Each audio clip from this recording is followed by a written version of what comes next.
What's up, ladies and gentlemen? How you guys doing? How is everybody out there today?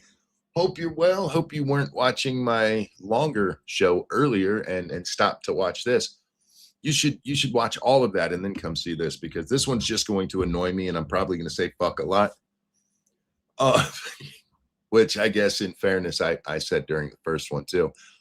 I am the Ranting Monkey. Welcome to the channel. Welcome to the show.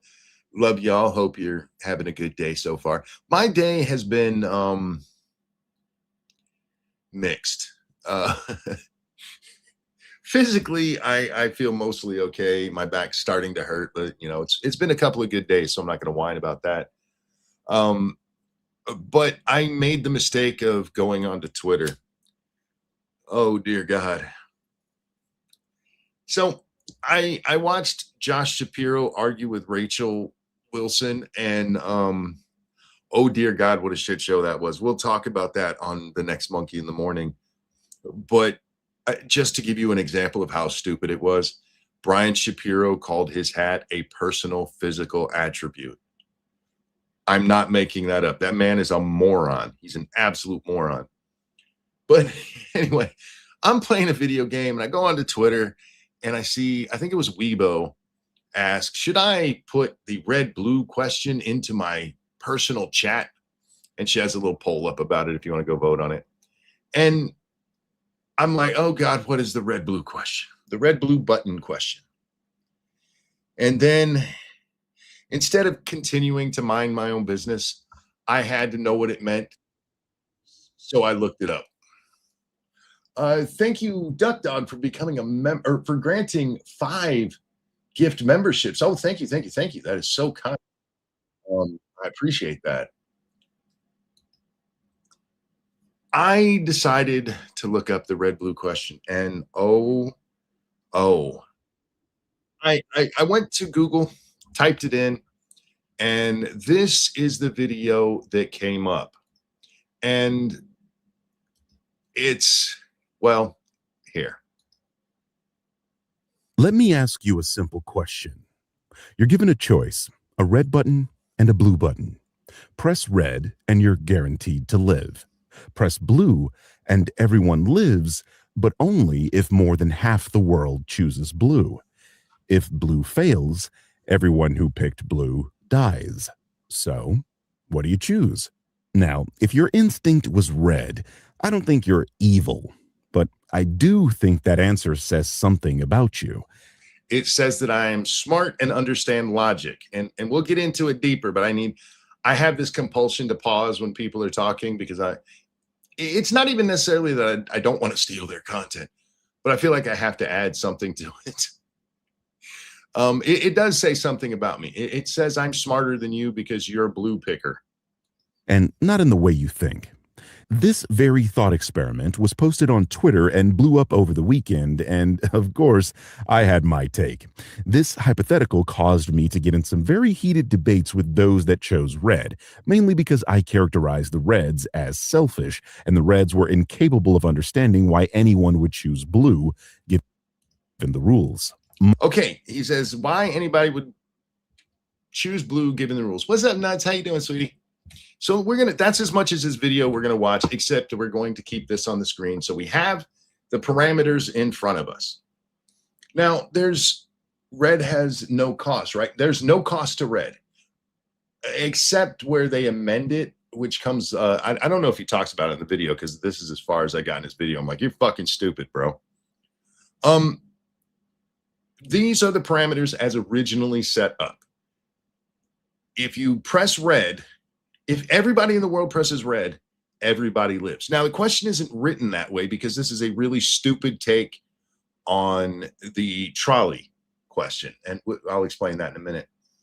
This is somebody trying to be deeply philosophical and put this philosophical question out there, but it's not philosophical. This is actually a logical question because there is a right answer. In a philosophical question, there's not a right answer. In the trolley question, it's a thought experiment from like the 60s or something. I forget when it's from. It goes like this. You're on a trolley, right? A trolley being a train kind of thing. If you don't know what a trolley is. If you didn't watch Mr. Rogers' Neighborhood, you're on a trolley and it is speeding down the track and it has no brakes. Up ahead on the track, there are 5 people not paying attention that you are going to slam into. You're going to kill them. You have no way to stop the train, but you can pull a lever that is going to divert you down a different track where there's one guy standing on the tracks. And the question is, do you pull the lever? And the reason that the trolley question is a moral conundrum is because either you kill 5 people by letting things happen as they're going to happen, or you are directly responsible for the death of one person. And then you can make the argument, by not doing anything, then you are responsible for the death of 5 people. But there's not a everybody lives situation there. And this is an attempt to try to give you that kind of conundrum. But they didn't do that because there is a right answer here. If everybody presses red, everybody lives. That is the right answer. And that's what makes it a logical question, is figuring out that, yes, there is a right answer here. But these people think they're better than you, if you believe that, because they want to be saviors for everyone else. Like, but some people might push blue, so we should push blue. No. Just because other people are doing really stupid shit doesn't mean you should be stupid too. To be fair, if you're standing on the tracks, you kind of have it coming. That's fair, but that's getting way deeper into this than it should be. I like the Birdman, especially when he does everything wrong with. I'm not real familiar with the Birdman. I know I've seen his name before, and I've seen a couple of his everything wrong with things, and I think he's way too nitpicky about people being too nitpicky. I think he just has a bug up his ass about those guys. He doesn't like them, so he. But anyway, this case, his video is just stupid. It's dumb. It's like, hey, some people might be dumb, so to save them, you need to be dumb too. No. That's actually not the case. Just because some people might make a wrong decision, and it is the wrong decision. Blue is the wrong decision. Death is only introduced if you press blue. That is the only way anybody dies, is if somebody is dumb enough to press blue. Somebody then goes on to ask, does this include toddlers? And he's the guy who wrote this, Tim Urban, he said, yes, it includes toddlers. You don't get to question my morality if you're letting toddlers decide if half the world lives or dies. People who have no ability to understand the question, you're giving them a vote. Okay. Also, you don't get to judge me if you frame the question this way. If this question was framed the way it should be framed, which is if everybody presses red, everybody wins, nobody should press blue. And if they do, that's on them. That's their own fucking fault. The way they tried to make it complicated, and it's not a complicated question. It's just not. It only becomes complicated when you have white knights riding in to save people from themselves. People who are too goddamn stupid to understand there is an actual right answer here. People who have no understanding of the question as a vote, need I say more than Ilhan Omar or MTG? No, that's fair enough. That's fair. Monkey, yesterday was my birthday. Can I get a song? Of course you can, Spartan John. Happy birthday to you. Happy birthday to you. Happy birthday, dear Spartan John. Happy birthday to you. Happy birthday. I hope you had a great one. I really do. I posted my response to this saying basically what I've just said. And it is amazing how many people are being like, but no, you're immoral because you didn't press blue. Pressing blue is the only way death is entered into the equation. If nobody touches the blue button, everybody gets to win. So if you press the blue button, how am I the immoral one? If you press the blue button causing some people to die, how am I the one that's immoral? Again, this is a problem with people thinking that they're smarter than they are, where it's like, no, look at this really deep philosophical question. There's nothing philosophical about this. This is a simple logic question. figuring out that if everybody hits red, everybody wins. That's the actual point of the question, the way it's written. It might not have been the point he was trying to make, but the way it is written and expressed in the beginning before he adds toddlers to the mix for some fucking reason. This is just a simple logic question. And I don't understand how people don't understand that. And I need a little help with that. How is it that people are seeing this and going, but blue, blue makes no goddamn sense. There's no reason to press blue, except if you want to be the one who's going to save humanity. But if you really wanted to be the one who saved humanity, you'd be pressing red so that nobody dies. You know what I'm saying? I saw a version of this question on Veritasium, however you say that fucking channel's name, recently, but it wasn't presented in a moral sense, which made it a much better logical question. And it does kind of make it a logical conundrum for some people. It was about if there's an AI in a room, right? A very super sophisticated AI that always guesses right. It has never been wrong ever. You with me so far? It's never been wrong ever. And there's two boxes there. And in the two boxes, one of them has like $1 million, one of them has $1,000 in it. And if you pick box number one, you get $1 million. If you pick box number two, you get $1,000, but you also get $1 million if the robot was wrong. I forget the exact nature of it, but it comes down to whether or not your odds are better picking box one or box two. And that's how it's presented. There's no point in trying to make a logical question a moral one, because they're not the same. The next 6 minutes, thank you. I chose the yellow button, the one that plummets the earth into the sun. On the bright side, nobody's going to need a flashlight anymore. That's fair. That is fair. Oh my God. Crythorn, how you doing, my friend? Oh God, this damn tweet. I didn't realize what I was stepping into, because as a very logical person, the answer jumped right out at me.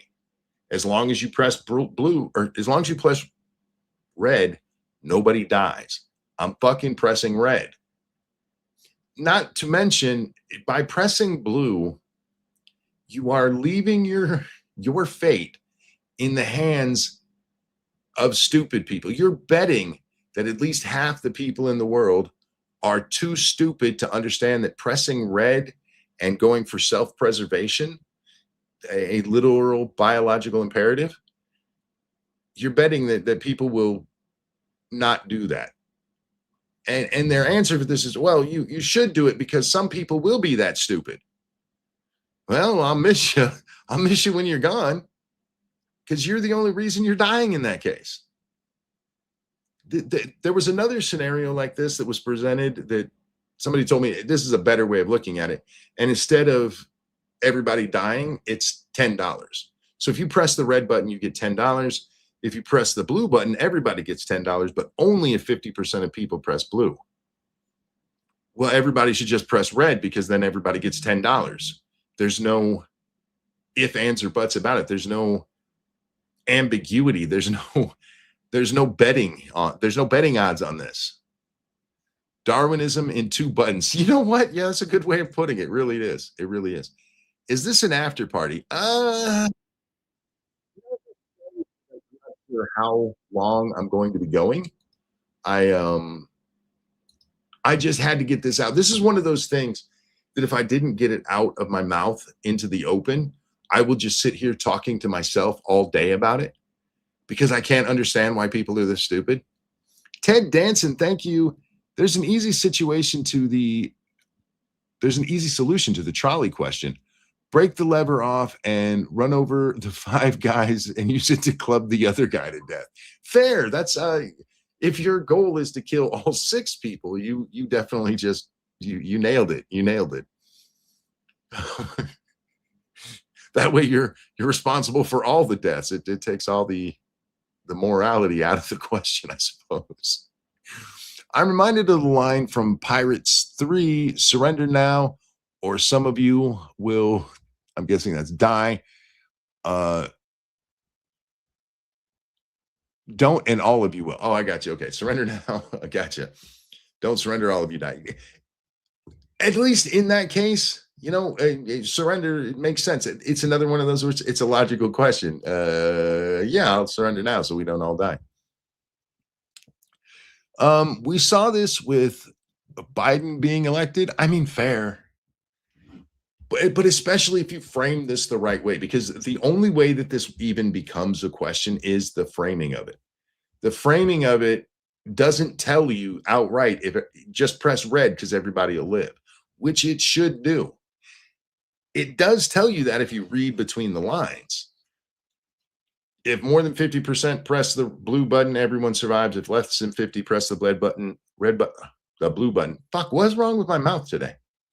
If less than 50% of people press the blue button, only people who press the red button survive. That means press the red button and everybody survives. So state it that way. And if you state it that way, nobody picks the blue button because you'd be a retard to do so. It's not a moral question. I question the selfishness of people. Well, first of all, selfishness is not bad in and of itself. When it comes to all right, let me give you a scenario, right? There's a house fire and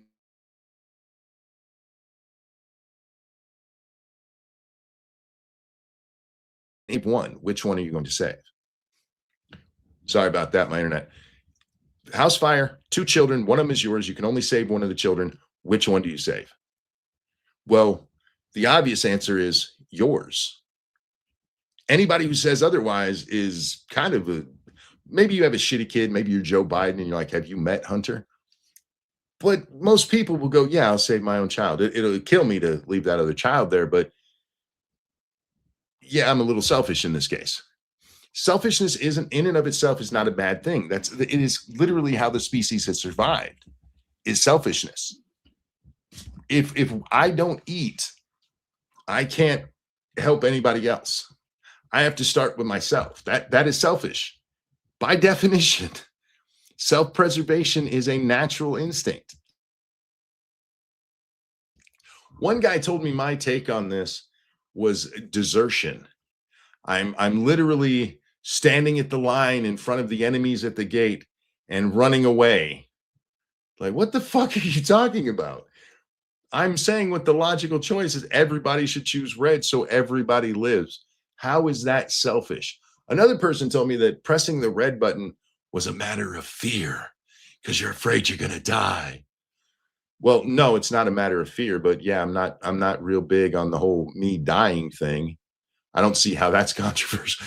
Is anybody out there like, I'm going to die? I mean, unless you're Canadian, of course, because you guys have that whole maid system up there.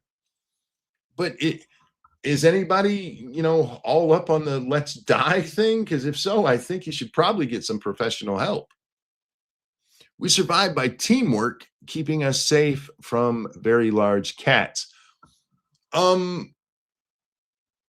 we team up with the biggest people we can. That's selfish. Nobody's like, I'm very weak, so let's find the weakest people to hang out with so we can survive.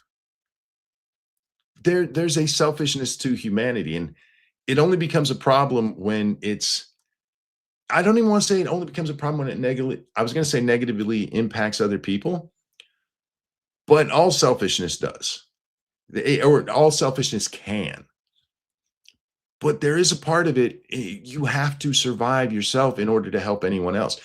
One person who was responding to me on this pointed out that he said, I'm pressing the red button so I can help raise the orphans that are left behind, which is true. If everybody dies off, how good do you feel pressing the blue button when the Reds won? And now who's going to take care of all the people who need taken care of that can't help themselves, whether you're letting toddlers randomly pick or there's a retard who got to vote and didn't know what he was pressing? Who's going to help them? The moral choice there is stay alive. Stay alive. Now, there are times where, you give up your life for somebody, of course. And we've seen this in just family situations. You see it in military. You see it in police. But overall, in a question like this, you're not facing some invading army.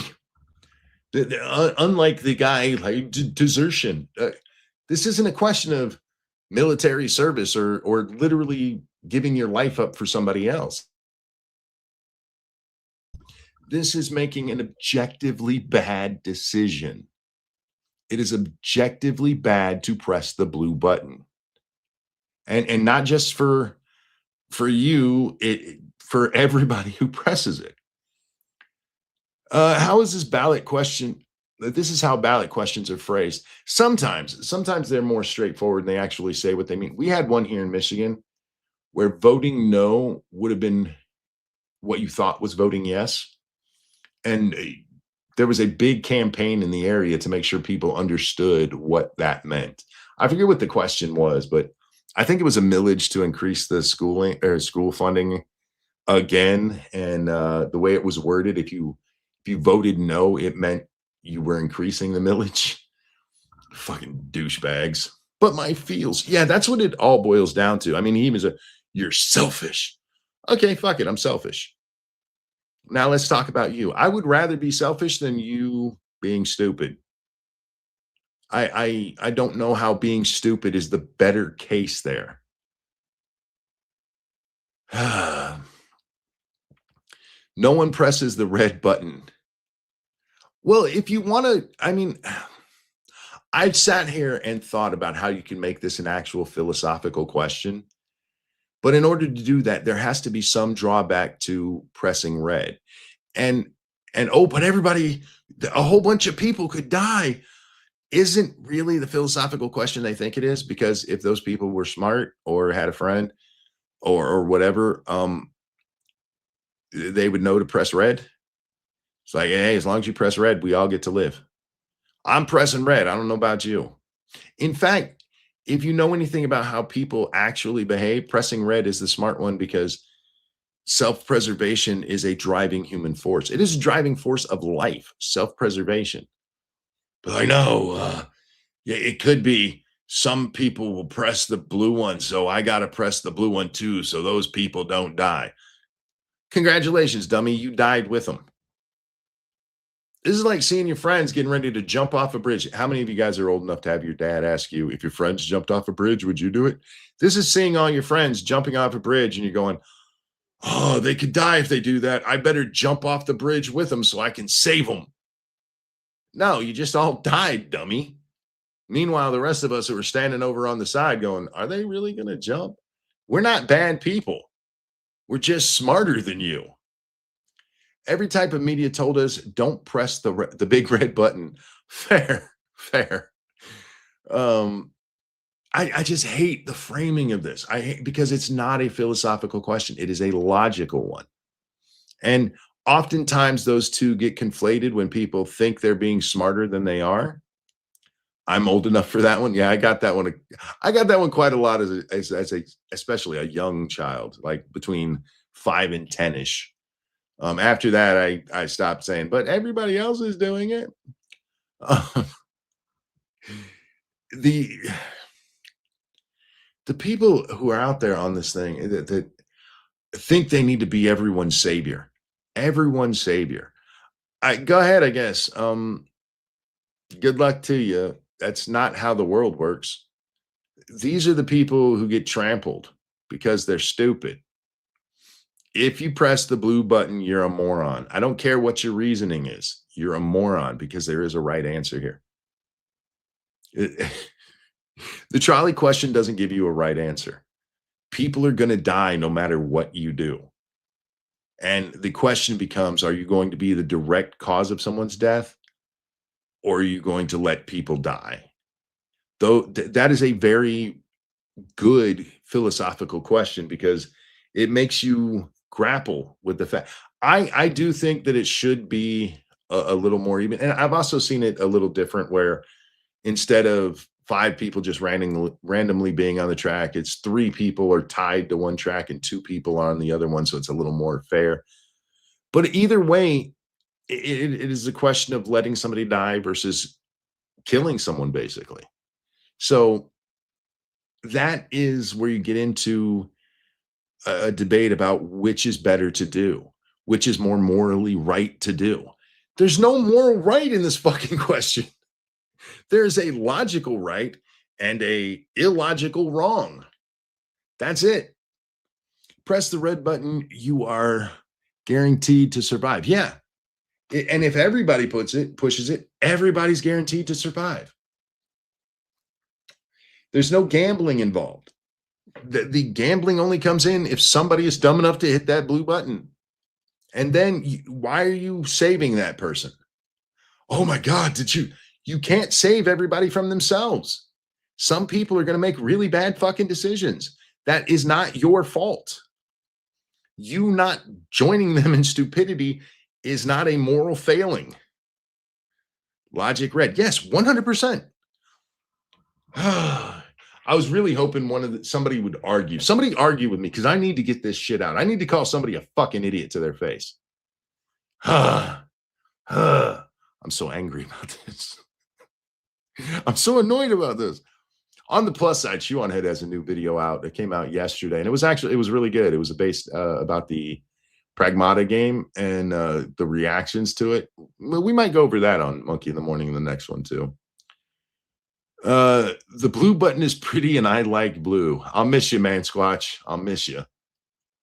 I am dumb, and I would press the button. Which button? The blue one? Don't press the blue button. Are you retarded? Sounds like the prisoner's dilemma to me. Oh, what is the prisoner's dilemma? I know this, but it's not ringing a bell. But Monkey, Crythorn, if I thought you were honest, I would actually argue with you.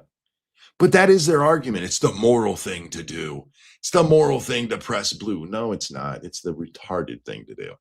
And you know what? This is a major problem we have in our society. People not understanding the right thing to do versus the feel-good thing to do. Because literally, see you later, Captain.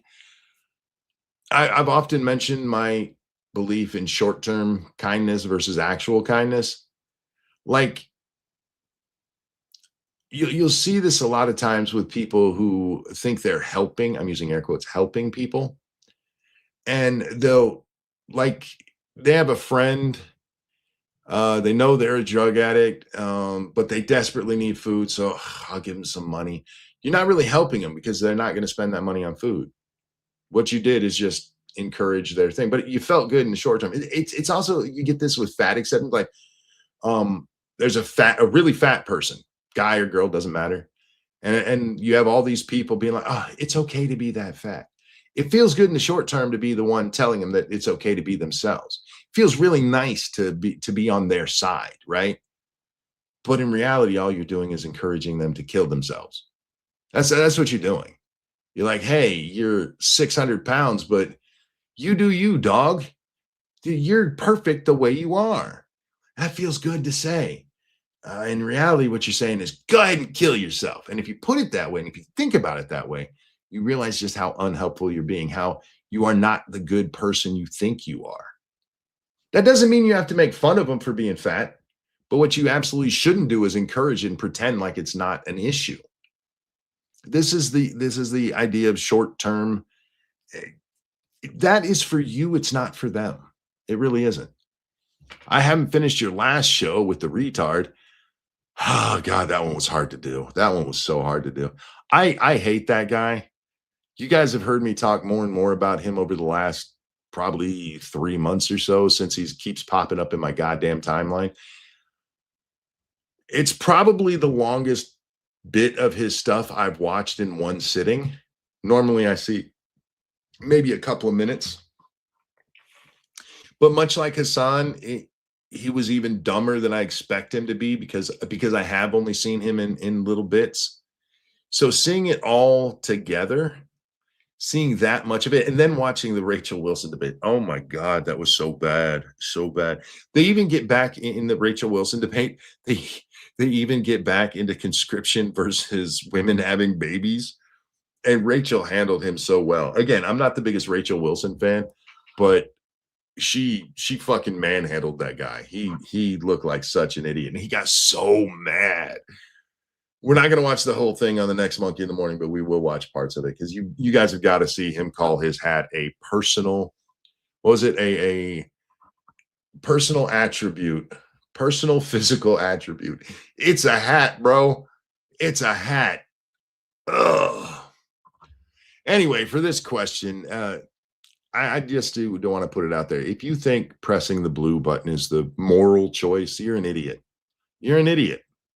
And it's not your fault. You're just confused by, you're probably the kind of person that when you got word problems in school, you're like, I don't understand what they mean. Sally has 4 apples and 2 friends. And if she splits her apples, how many does each person get?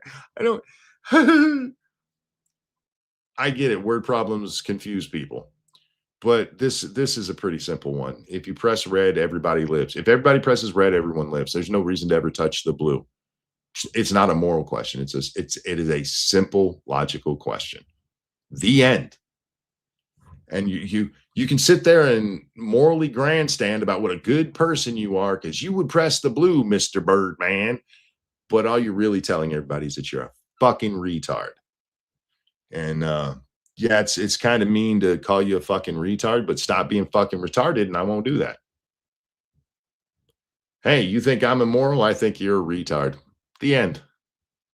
And in fairness, he called it the people selfish, not amoral or immoral. So you call me selfish, I call you a retard. The end. Jane has 2 apples. Johnny has 5 apples. James steals 7 apples. I'm not reading that. Shio, you almost got me there. It tells you who to call. It tells you who's going to call themselves. Self-interested, not selfish. No, I have no problem with people calling it selfish. I just, again, for the record, selfish is not a bad thing. It can be, but it's not automatically a bad thing. Selfish is self-preservation in a lot of cases. And without self-preservation, we all would be gone. There would be no human race, you fucking morons. Every time you eat, that is a meal somebody else doesn't get. Don't be selfish. Give away all your food. Never eat again. Well, Monkey, you're being ridiculous. No, I'm not. Not compared to the blue question there, the blue button question there. Some people will starve to death in the world while you're eating a meal. Why didn't you give them that meal? Forget the logistics of it. This is all about how we feel. She's so pretty, isn't she? She's mad at me right now because I've been letting her in my office more and more and more. But right now I have my seed starts in here. And she really wants to dig them up and chew on them. And I want them to live so I can have tomato plants. And so she's not allowed in my room for the next couple of weeks. And she is really not happy about it. She doesn't like being closed out of rooms anyway. Phoebe's mortal enemy is doors. This is a real thing that happened. Lady Monkey used to close her office door while she was working. And Phoebe would scratch at the door and she wanted in. And so finally, Lady Monkey started letting her into the office. And immediately Phoebe lost her interest in going in the office. All she wanted is that fucking door open. When we're going to bed at night, sometimes if I want Phoebe to come to me, she likes to lay in the middle of the living room and just stare down the hallway at me like I'm an idiot. And I'm like, come here, get over here. And she won't come. So what I'll do is I'll go into my bedroom, close the door, wait about 10 seconds and open the door. And she is sitting right there because she hates closed doors. I don't know why. I don't know if like a closed door killed her grandma or something, but she has a visceral hatred of closed doors. And it would have been better if I hadn't started letting her into my room, because once I did start letting her into the office here, she expected to just be let in whenever she wants. Ah, she's such a cute little fur ball. Oh my God, she got so mad at me this weekend. All the kids were here and she always gets stressed when the kids are here. They don't mess with her or anything. She doesn't like the extra people in the house. And instead of being like a normal goddamn cat and going and hiding until they go, she has to come out and let everybody know she doesn't like everybody being here. She just sits around and goes. Anyway, we're outside playing. The girls are all having fun outside. And one of them comes back inside and Phoebe rushes. Phoebe's allowed to be out, but I was collecting everybody and we were coming back in the house for the end of the play period because we were going to have dinner. And so I had to get Phoebe, bring her in, and I pick her up and she just growls and hisses at me the whole time. She doesn't swipe at me or try to bite me or anything. She's just letting it know she is very angry with me for bringing her back in the house. And I'm like, shut the hell up. I could step on you. It's a good thing you're cute. Thank you. This is Kyle. But Monkey, if you don't jump in front of a train with the other morons, then you're a bad person. Right? Isn't that what he's saying? Like, hey, if enough of us stand in front of this train, the train will stop. Quick, jump on the tracks. Meanwhile, the other option is, hey, nobody get on the tracks and we all live. Oh, they're so dumb. They're so dumb.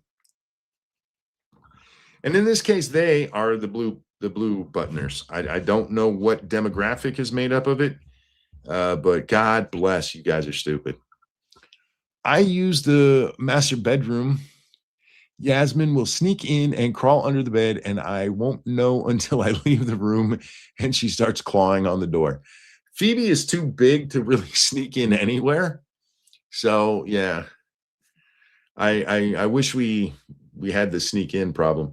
We've always left the door open for her on our bedroom. That it really pisses her off when I close it, which I only do to piss off the cat. Train isn't getting hit by a train an Indian thing.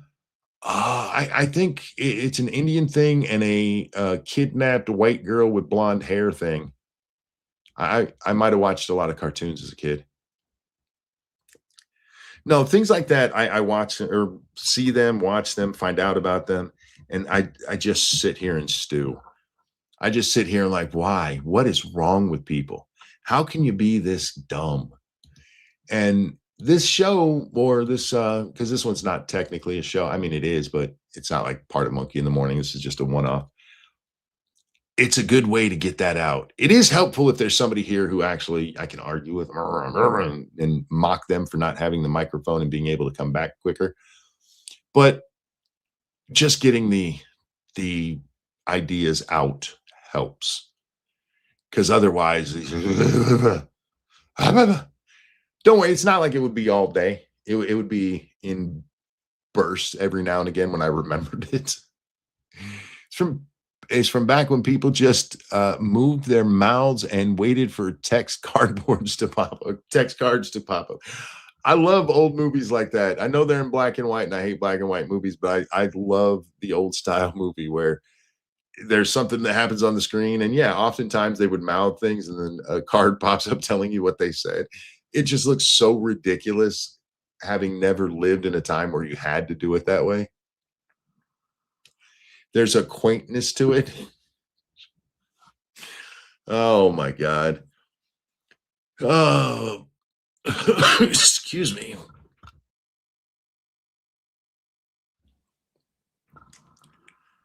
It bothers me that people don't understand the difference between philosophy and logic. Logic has an answer. Philosophy doesn't. And that's part of what makes it philosophy. You just sit around and philosophize. But it is also the downfall of philosophy because the end result of all philosophy is nihilism. Eventually just get to the point where if you follow the logic or the illogic of philosophy long enough, you get to, well, nothing matters. It is really the bad side of philosophy. Philosophy has a lot to teach us about ourselves when you're asked a question like that. Like, okay, in chat here, I explain the trolley problem. I'll explain it again. Give me your answers. Do you pull the lever? You're on a trolley. There's no way to stop it. 5 people are on the tracks. If you do nothing, they will get hit and you'll kill all 5. You can pull a lever, go down another track, and you will kill a person standing on there. Only one person dies, but you're directly responsible for it. Do you pull the lever? Yes or no? I'm very curious. I've always defaulted to yes, I pull the lever, because even though at that point I am the one responsible for the death, it's still 5 versus 1. And for me, it's just a matter of numbers. So I pulled the lever. I become a killer and I'm haunted for life by that fact. But I do consider it an action to be inactive if you can do something. You can save those 5 people. And if you don't, those 5 people are on your head. That you're as responsible for them. Just because you didn't cause the brakes to fail or anything like that, you're making the decision not to save those 5 so that one person can live. So I do nothing. If you're on the tracks, you're you're too stupid to exist. I mean, that's fair. I mean, I get that logic too. Um, but again, I get the logic of doing nothing. It's really not your fault. But again, if you pull it, yeah, pull it as long as it's not someone I love or like. That's fair. That adds a bit of your own morality into it too, right? Because yeah, if it's my daughter on the track and on the other track is 5 people I don't know, sorry guys, you are missed. You are dust in the wind to me because that's my daughter, and there's no way I'm killing her. But in these scenario, I do believe all of them are strangers to you. So yeah, I pull it. It's easy to say because we're never going to be in that situation, but yeah. The key to to eternal happiness is never argue with stupid people. I disagree. Arguing with stupid people brings me a lot of joy. As irritated as I am by this, I'm actually quite happy because I do love arguing. And watching that debate is part of why this is has got me so riled up is because I love arguing. Arguing is fun. And it's a mental exercise, especially the way we argue online, right? You have to be quick on your feet. You have to be able to quickly make logical connections. You have to be able to find logical fallacies. I know I just said the fallacy word, but I enjoy the mental exercise, even of arguing with stupid people. I know they'll never understand it, but there's a couple of side benefits. One, I think I'm very funny, and I know people laugh at a lot of the things I say. So I'm being entertaining. I'm entertaining the masses as I do this. Sure, I have a small audience, so it's a small mass. It's still a mass. Frankie, thank you. Sorry, that's Frank Valentine, not Frankie Valentine. My mistake. Thank you, Frank. Been a while since I caught one live. Thanks for the laughs. I appreciate it. Thank you for laughing. Thank you for finding me funny. I really do have an issue. I need people to find me funny. Luckily, I'm a funny guy. So, what about pull the lever and it kills you, but 2 people live? Ooh, see, that is one that is a philosophical question. Either I live or 2 people die, right? That's the question. It's not a hard question for me because self-preservation is a thing. It depends on who. Again, we have to make it strangers. Oh, sorry. Hang on, Jack. I forgot to send the link for this, didn't I? Do do do do do do do. I'm so sorry. I was so ready just to fucking argue with people. I forgot this part of it. Hang on, Jack. I'll toss you the link. Do do do do do do. There we go. All right, it should be in your DMs now. I'm sorry, bud. Um, the the question you just raised of 2 people die. If they're strangers to me, I know it sucks. I know it's the bad thing to say, but it's self-preservation, right? The only way that becomes difficult for me is if you're talking about people I'm related to, even if it's people I like, right? Like I'm sorry, every one of you in the audience, they're like, Frank, either you die or 2 of them do. I'm like, God damn, I'm gonna miss them a lot. No offense, guys, but this is self-preservation. I'm not ashamed of my humanity. I'm not ashamed of simple self-preservation. What if they're your kids? Oh, then I'm dead instantly. That's not even a question. When it comes to it being your own children, yeah, part of being a dad is willing to die for your kids. What's up, Jack? Good morning. Well, it's afternoon now. Whatever. Call it whatever I want. Sorry I forgot to send the link to you, man. I was just fired up, man. No, that's all right. What's going on? I just got here. Oh, there's a thing going around called the red blue question, apparently. That sounds stupid. Is this going to be stupid? It is stupid. So the Okay. question is, there's a red and a blue button.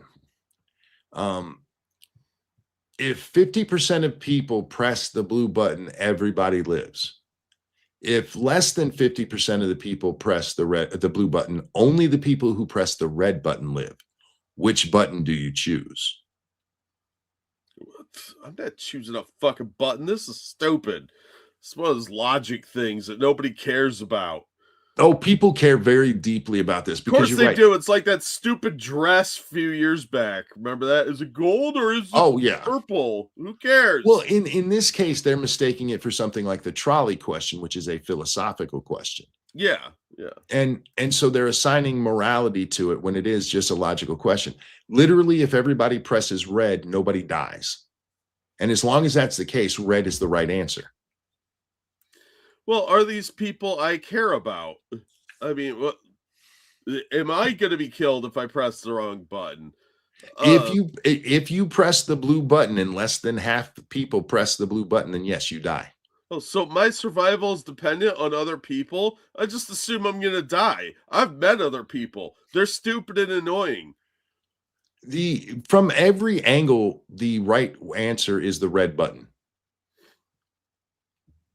There's no answer. The only answer that makes sense for the blue button is if you want to be the savior. I'm a savior. I'm here to save all the dumb people who hit blue. Well, bye. I'll miss you. I'm not saving your ass because you're too stupid to hit the red button. Yeah, look, out of just statistically, I like red buttons more. They seem like they're going to do something exciting. I mean, what do you find in the emergency situations? The red button. Why? Because it's cherry red and it's an emergency, and it usually logs nukes and in this case buttons. In this case, it would literally save your life. Yeah. So yeah, realistically, it's going to be something exciting like a red button. There's never like a green button and a orange button. I blame Star Wars. I blame Star Wars for that because Star Wars made everything red and blue. They like to pretend it's politics that did that, but no, people didn't start really using the red blue thing until Star Wars. Yeah, I suppose you're right. And I don't know. This is one of those stupid things people argue about that I'm like, I thought about this for 5 seconds and then I just got annoyed by everybody talking about it kind of things. It bothers me because there is a right answer and people are not picking it. And it is a logical answer. Well, I mean, logic's got nothing to do with it. People just like to argue about petty, stupid shit that doesn't matter. And they don't pay attention to things that actually do matter. Well, I have no dispute with that people like to argue about stupid shit. But in this case, there is a question that has a right answer. Well, yeah. And you do like to argue. I heard you say that when I first came in. And I was like, yeah, that sounds right. But the fact that there is a right answer is really kind of irrelevant because people just want to argue for their favorite color. Yeah. But they're doing it under the guise. They're doing it under the guise of morality, and it's not a moral question. There's no morality here. Well, it's moral in the sense: do I want these people to die? I mean, are we talking to like the Dark Knight, where it's a bunch of prisoners that I don't really care about, or is this like just a general humanitarian question? Because I'm a mean person, so literally. Wait. People I don't like. The only way death is entered into the scenario is if you push the blue button. And if you push the blue button, the chance of death is on you. It happens to you. Oh yeah, I see what you're saying. I just woke up, so I'm not exactly. So I'm not good at logic puzzles to begin with. But if it means taking out a whole bunch of people I hate, I might be on board with that. I don't know. Jack's going Muslim on this shit. He's like, I'm gonna push the blue button because I hate people. Yeah, I'm kind of a nihilist, so I mean that's one of those quandaries where I'm like, I don't think so much about myself, but how I can punish people I hate. So it's not always about my safety. Since Jack is here, I am gonna go over the Brian Shapiro thing because I did you watch his debate with Rachel? Did you watch that? I watched the whole thing. Yeah, I knew you would. Did you see it? No, I sent it to you and I went to bed. I'm again. We'll probably cover this on Monkey in the Morning when there's more people here, but I just have to play this because it is so fucking retarded. Okay. I'm just going to be quiet. I know you guys don't believe me, but I'm just going to be quiet and let it happen. He's not going to be quiet and let it happen. Look, I caught a couple of clips, and the clips I saw were why I looked up the whole thing to find it for you, because it's really hard to find the whole thing, by the way. So here's the part that just I stopped what I was doing so I could go to Twitter to comment about this. You said women shouldn't be in government positions. Yes. Wait. This is not the right spot. Yo. What happened? I had it saved in the. Oh, something went funky. Hang on, guys. I'll get it in the proper spot. Talk for a second, would you? I have so little respect for this guy. It's immeasurable how much I don't respect him, and it's fitting that the backdrop's blue.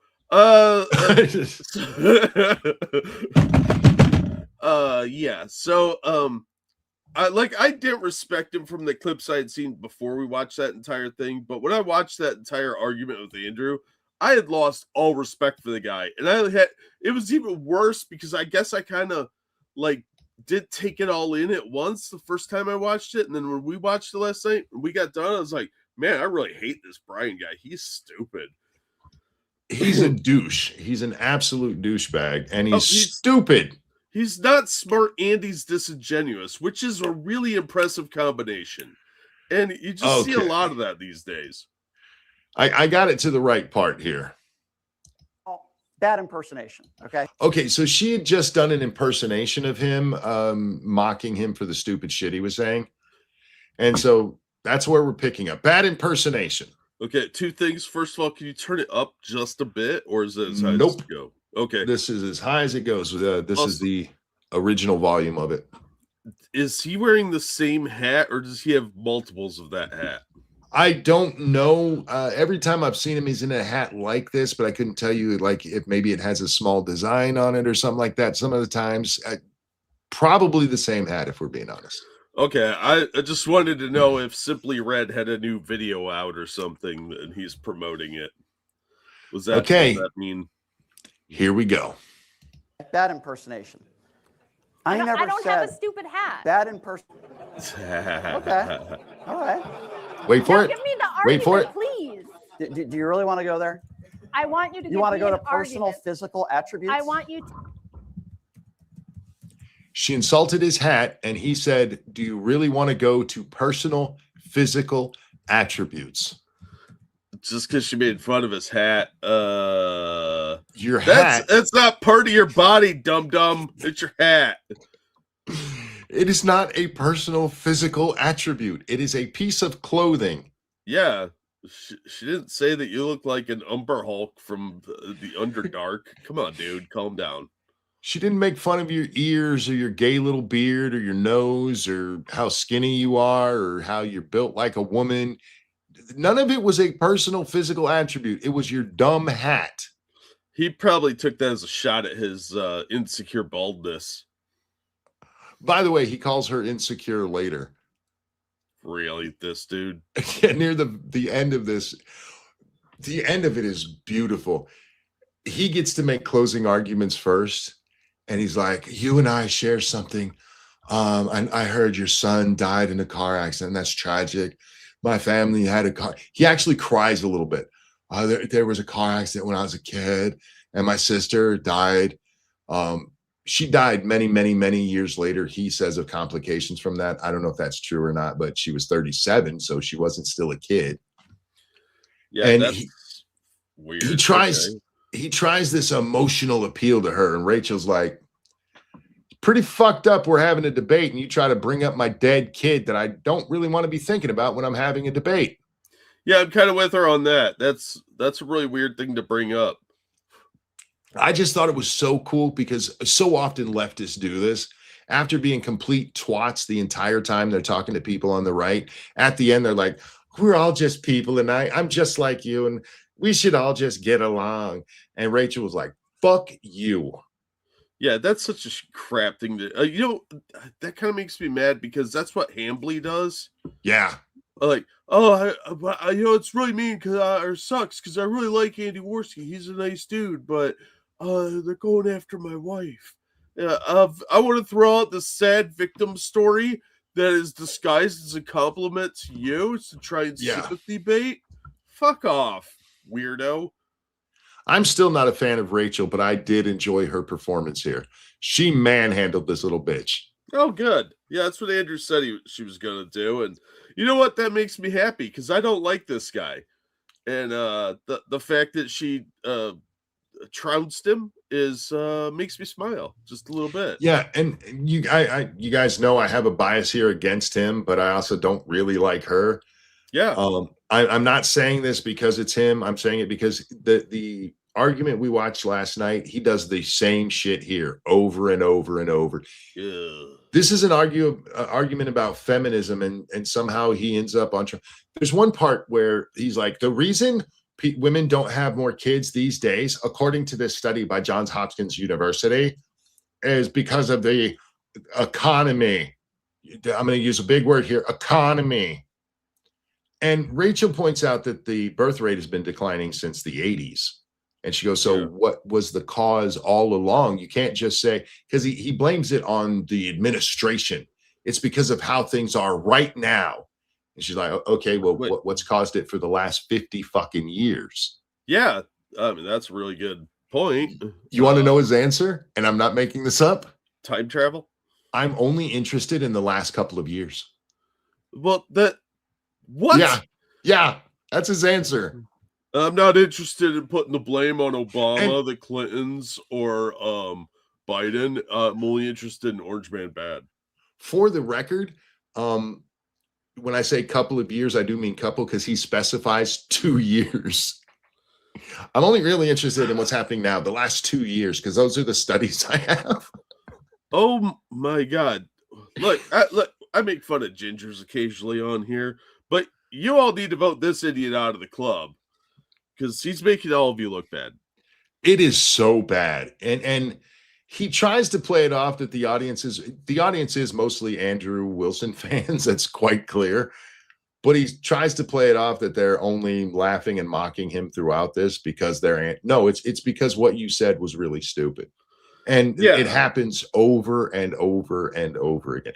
Again, this is the guy who just said that his hat is part of his personal physical attributes. Oh, that is so weird. What a weird thing to say.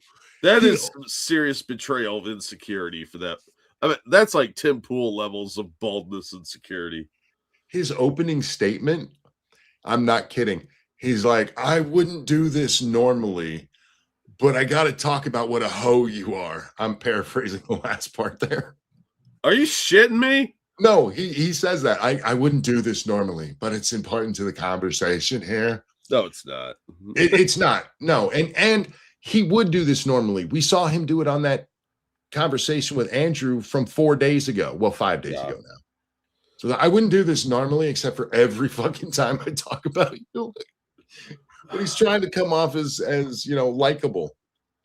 Yeah, personal attacks during one of these type of situations, pretty much not a good idea. Very uncalled for 99% of the time. Well, he's also upset because apparently he's in the green room before the thing, and this gets brought up on the show for some reason. He's in the green room before the show, and whoever's hosting it tells him that Andrew Wilson is there, and he's like, oh, he can come in and say hi to me. And Andrew was like, go fuck yourself. Yeah, after the way this dude talked about his wife, yeah, previously and in that discussion we watched yesterday, yeah, I'd have told him to go fuck himself too. Yeah, I don't know exactly how Andrew said it, but basically that's what Andrew told him to go. Oh, fuck I bet himself. Andrew used those exact words. Go fuck yourself. He said it like that, like, go ahead and let him come in. Like he's some massive celebrity and they're getting to meet him. Yeah. Wow. Yeah, this fucking guy, dude. I fucking hate this guy. Arrogance. I'm a somebody. Shut up. I don't think we'll go through the whole debate on the next show because I just can't take that much of him this soon after the one we just watched. Well, I think once we get started, you won't stop. He's gonna be your new favorite person.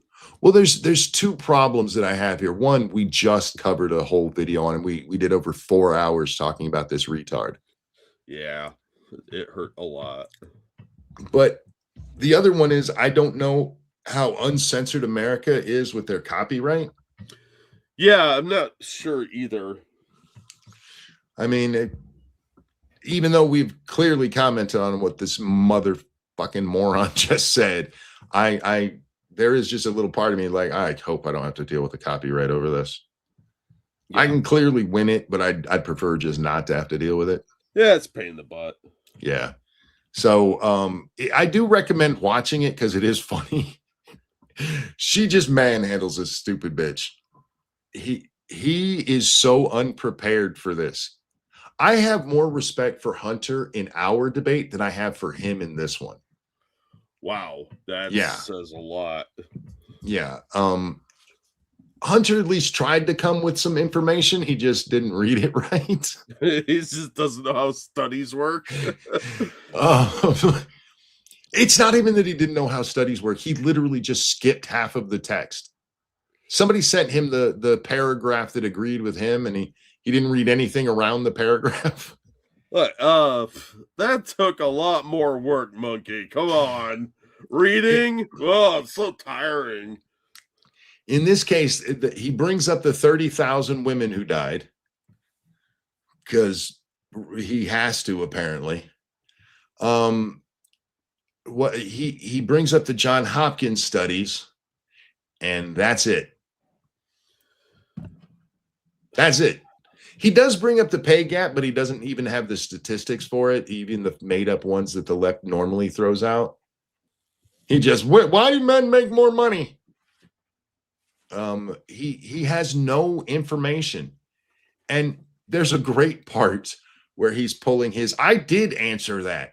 And Rachel calls him out. She goes, no, you just reiterated your point. You didn't actually make an argument. They were talking about the voting thing again, right? And she asked him why women should be allowed to vote. And when it comes to the selective service, while I do think that is a dumb argument, men do lose their right to vote if they don't sign up for selective service. So logically, if women aren't signed up for selective service, you can't make the argument they should be allowed to vote based on that. Right? Sure. Did you watch the Q&A after? I did, and that was kind of a shit show. Because most of the people who were asking him questions were just trying to make him look like a douche. And it frankly, seem like that's a high bar. It's not, and frankly, it didn't really help at all. She points out that all he does is reiterate his point because she's like, "Why should women get to vote?" And he's like, "Because women are women and voting." And she goes, "That's just stating the point again. You're not making an argument for why they should vote." And he's completely baffled by that simple logic. Well, look what we're dealing with here. Come on. I did not want to talk about this tard so quickly, but oh my God, this was such a shit debate, man. It was funny. Oh, and I just threw the grenade in the room and left. I didn't think you'd actually watch the whole thing that quickly. My spine on the left side, the muscles are spasming, so I can't sleep. So if fuck it, I guess I'll turn on the debate. And it sucks, but it's not. Might as well suffer more. It's not super painful yet. If it doesn't calm down, I expect it to get much worse, but it is annoying to the point that I can't sleep. Damn, dude. It's just life, man. It's what happens. But I did like that at the end of this, he tries to make nice, because that's what these douchebags do. After all of the shit he said about them, if they want to make nice with him, that's their choice. But I absolutely get them telling him to go fuck himself. Yeah. Because he said some horrific shit about them. Yeah. He tries bringing up the without feminism, she wouldn't be here. Before feminism, women weren't allowed to work or get divorces, even if their man was beating them. And Rachel's like, actually, in 1920, there were, I can't remember the number, but it's like over 50,000 divorces based on abuse. She's like, how'd that happen if they couldn't get divorced? And you know what he did? He just repeated that bullshit statistic of women couldn't. No actual statistic for you. No, women couldn't get out of marriages if they were being beaten. And Rachel points out that that's a load of crap. Yeah, that not having actually, it was easier to get divorced if somebody was beating you, because you had to have a reason to get divorced. Yeah. The no fault divorce didn't make divorce a thing. It made getting divorced for no reason a thing. Fault divorce was a thing. You assigned fault to somebody. That's how it happened. But not in his world. No. Women had to stay with a man. No, divorce has been around since the biblical times, you dumb motherfucker. Contrary to popular belief, divorce is like a Catholic thing. That is, no, you can't do that. It's not an actual Bible thing. Yeah. I just looked it up. The first recorded legal divorce occurred in 1643 in the United States. Well, the colonies then. It was in Massachusetts Bay. Weird. Yeah. But as you stated, it was all about fault divorce especially for cruelty or adultery. Yep. Until no fault divorce entered in 1969. Yep. And Rachel's point is that because a lot of her stuff is talking about the decline of the family, the lower birth rates, children. Oh, this part is great. So she gives her opening statement, right? And her opening statement is all about how bad it is for kids growing up in single parent families. And while sometimes single parent families can't be avoided, whether it is, just a bad relationship or, God forbid, death in the family kind of thing, ideally, two-person family is the way to go. And so he jumps in to give his rebuttal to that.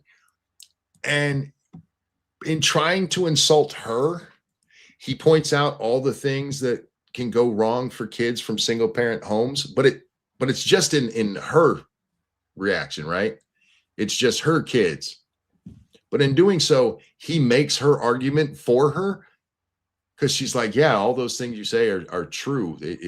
You're making my point that it's bad for them to grow up in single family homes. Or single parent homes. What are you talking about? And he's just like, Well, he's not smart. Yeah, because he wasn't actually arguing even for feminism. He just wanted to insult her. And then at the end wants to bring up her dead kid to make nice. What a fucking douchebag. Yeah. Oh, that's slimy and gross. It didn't stop him from insulting her kids earlier in the stream or suggesting she's a bad mom. This is another thing he does, because she's like, mom's being in the home is the way to go. And he's like, what about you? You're not in the home right now. And she's like, my kids are grown. Duh. It's just, I thought he was dumb watching the Andrew Wilson debate. I thought he was dumb before I watched that. But watching this, oh my God. Oh dear God. I do encourage everybody to do it. I will drop the link into chat for those of you who want to see this shit.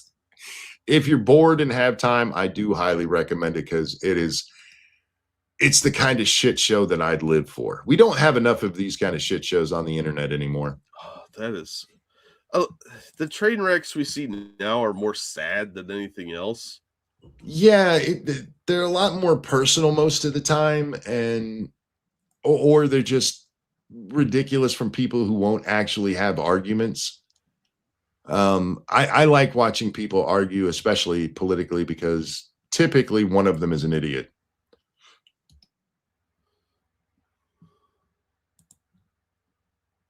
Sorry about that. And when the only time it bothers me is when the person that's the idiot is on my side. And like, could you please shut up? Please shut up. Please shut up. Let me on, please. You are doing this badly, Tim Pool. Even gayer Tim Pool.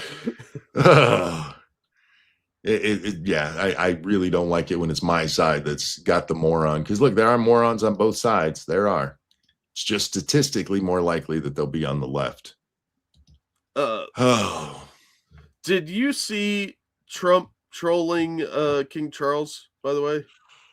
No. Oh dear God. Hold on. I want to give you a little. You got a second? Yeah. Yeah, all right. Here, this is a 17-second clip. This is from when Trump welcomed King Charles to the White House. Oh, okay. Let's get this over here. Oh, come on, bro. Oh, he's got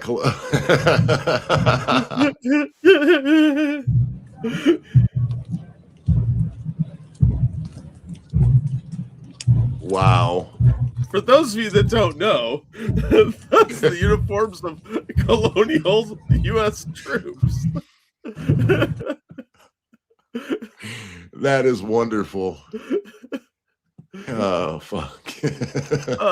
The Babylon Bee had the best response. Was they posted a picture of Trump presenting a signed copy of the Declaration of Independence to King Charles. Oh, that was great. He made all kinds of like cheap little digs too. Oh, it's good times. Well, in fairness, I think if anybody can take it, it'd be a Brit, because they tend to have a decent sense of humor.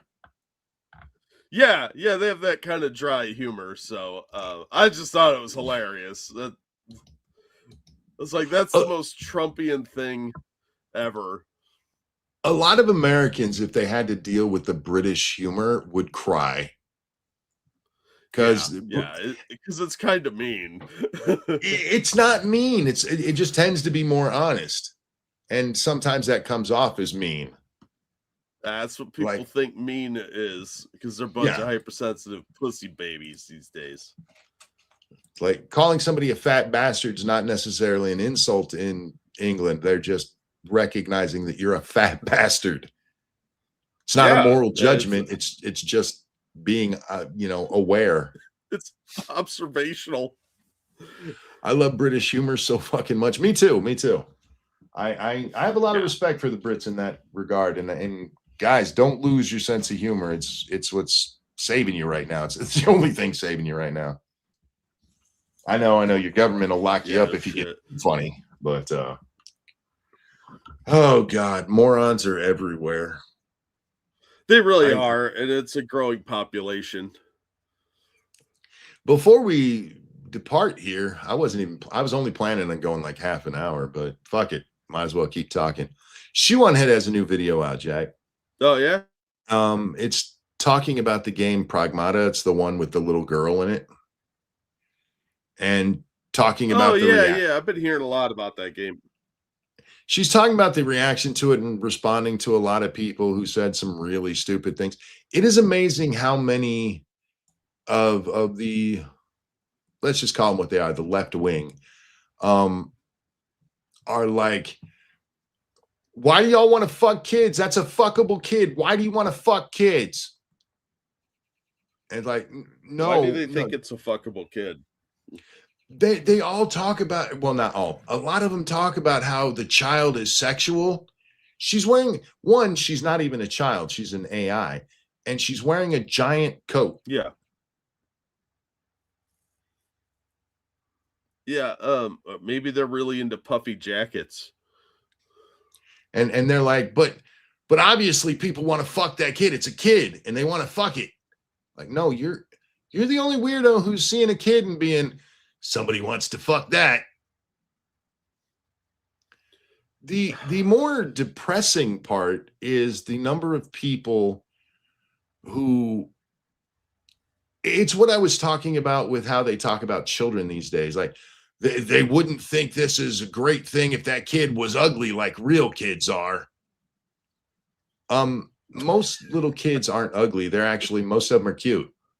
That's why when you see an ugly one, it's kind of like, oh, fuck, how'd you do that? What happened to that kid? Right? Little kids are cute. And they're like, no, they're ugly and they got snotty noses and they poop. Like, yeah, kids poop. That is a real thing that happens. And if you're a parent, you do have to deal with that. But when I think back on raising my children, Jack, I changed hundreds of diapers.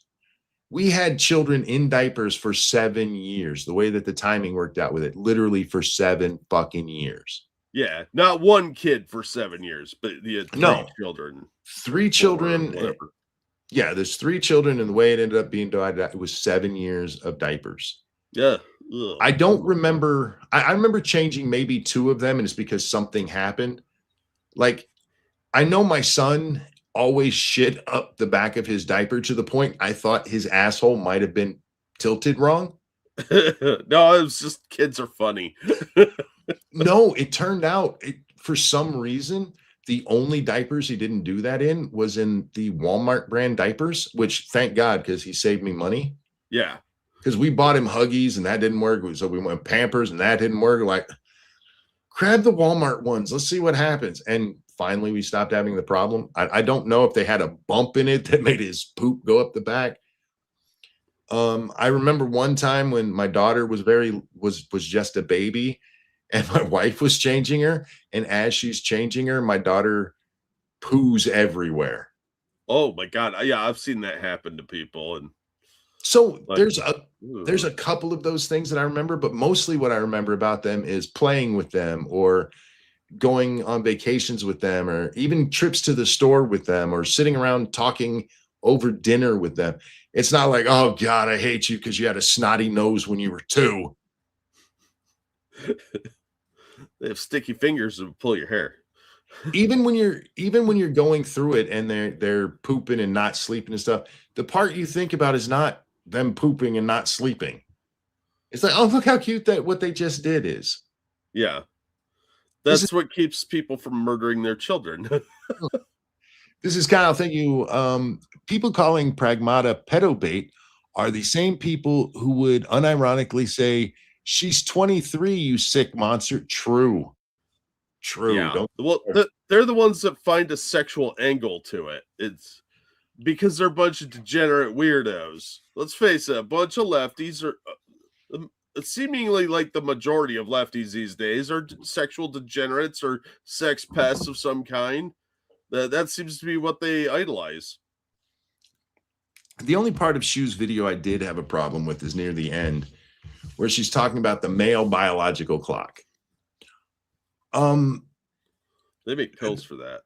There's not a male biological clock. This whole idea comes from the fact that autism is being blamed on women having, blue gumball babies. Uh-huh. And the blue gumball crowd was, but sperm goes bad too. But we make new sperm every day. Every day. Shu says that there's a chance for an increased, I forget the exact wording, but that you're going to have a genetic mutation or something with older sperm. The problem with that is, as far as I know, they haven't done a study on the sperm itself. What they did is they looked at old guys who had babies and said, see, it must be them. And what they don't talk about is that in that study, the women were all like 40, not 20. Yeah. You're not talking about people who were having fresh eggs and old bacon with it. But they're like, see, it's totally men too. It's totally the breakfast sausage, not the eggs going bad in the carton. So, we way back on Lords of the Night, we talked about studies about that when they were first coming up. Women have an expiration date. It's not a bad thing. It's just your biology. It happens. You make retarded kids when you go to the eggs at the back of the fridge. It's just how it happens. Yeah. Those guys have gone bad. They're starting to smell a little sulfury. Stop making kids out of sulfur eggs. And then trying to blame us for it. Yeah. Yeah. Look, life isn't fair. You don't have to like that. One thing I do agree with her on, though, is that men shouldn't be having babies when they're old. Because she said, boys need fathers. And Tony Randall, you know who he is, right? Oh, yeah, the actor. Yeah. The actor Tony Randall, for you young folks, he got really big because of shows like The Odd Couple. He had a couple of movies that way back before my time were big. Yeah. He has a baby at 73, and all of Hollywood is like, oh my God, this is so great. And my first reaction is, that kid's going to grow up without a dad. That's not a good thing. Yeah, he's only going to know his dad from film and photographs. That's tragic.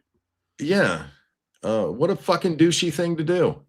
And even if you do make it into his, he lives until the kid's 20. I think Randall died. But if he lived till the kid was 20, what, you're 90? Yeah. On the kid's 18th birthday, you would be 91 years old.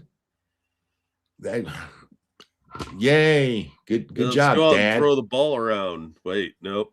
Yeah. Broke a hip. Fuck that guy. So I do agree, men should be having children when they're younger. They shouldn't be, making orphans. Yeah. But the whole idea that the sperm we are creating literally all the time has gone bad the way eggs that have been there for 40 fucking years have is ridiculous. And there's way more proof of my theory than yours. Tony Randall's also the voice of the smart gremlin in Gremlins 2. I'm be honest with you, I don't remember Gremlins 2, and I didn't really like that movie because instead of playing it straight the way they did in the first movie, they went tongue in cheek, and they kind of killed it for me. Yeah, it got a little too silly. Yeah. Al Pacino just had a kid recently. That's fucking gross, man. Yeah, he's gross to begin with. And look, I get it when you're old and you're rich, you could do that sort of thing, but that doesn't mean you should. Yeah, no. That's why it doesn't matter to me, the whole sperm thing. One, there's not very much evidence for that, and it all comes from, let's call it, questionable sources. Yeah. And first of all, what 80-year-old dude is pulling 35-year-old chicks unless he's super rich? Yeah, the only way you could actually do that, unless they've, like I said, they might have found a way to test old guy sperm and be like, yep, that one's retarded. But as far as I know, that's not how they did it. All of those studies looked at couples and like, well, there was an old guy in there, so see, it's old guys. But they're not doing like a 70-year-old with a 20-year-old chick. She's got the fresh eggs, and he just made them nasty with his béarnaise sauce. Ew. I have a lot of metaphors. Apparently. His I'm Parmesan cheese landed on her spaghetti sauce. It's midday. I'm trying to be more family friendly. That's the only way you could really do a study and tell. You would have to have old men with young women and test it, because when you're testing it still with old women, and the argument is that it's because the eggs are old. And I think we do go a little bit overboard with our jokes around here. I mean, I'm not going to stop making the jokes, but if we're being honest, having kids into your mid 30s is probably still okay. But if you're pushing 40, you need to close the egg carton, put those away. They're bad. You can't make new brownies with that. You're going to make the cake is going to fall in the oven. Okay. That's going to be a retard let's baby. Be honest. Yeah, I know a buddy of mine, his sister had a kid when she was like 41. And she's bitching about how tired she is all the time now. Yeah, you're 41 and you popped a kid out. Kids are very high maintenance. That's something for younger people that have more energy. After 40, you're tired all the time. Come on. Why are you doing that to yourself? Why are y'all asking me to stop? I'm being as nice as I can about how I'm saying this. Would you prefer I say he blew a load in her? Well, he blew some dust. He blew a load of dust up in there. Yeah. I'm trying to be family friendly. I'm ruining breakfast for a lot of people right now. Yeah, it doesn't really work when we try and do family friendly. I think it's funny. I agree. Although, like 13 people have left the stream since I started doing this, so maybe they have a point. Oh, RIP the people watching during lunch. I do have to confess, for me, that's not an issue. Nasty stuff while I'm eating doesn't bother me. I can still eat. Yeah, as a general rule, it doesn't bother me unless I'm sick or something. I'd have to be already kind of queasy. Even then, it doesn't bother me. I just have a stronger stomach. I'm not making fun of people who do. I understand that some of you are like that. I'm just not like that. So I might sometimes, cross a line here and there. My bad, guys. Jesus, Shio. It was still funny. Right? What? Ever try to use that old tube of shower sealer? That's how I imagine.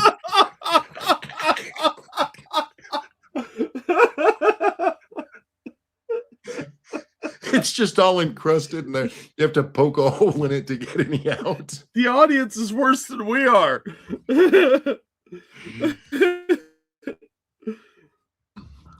Oh, man. What are you doing awake?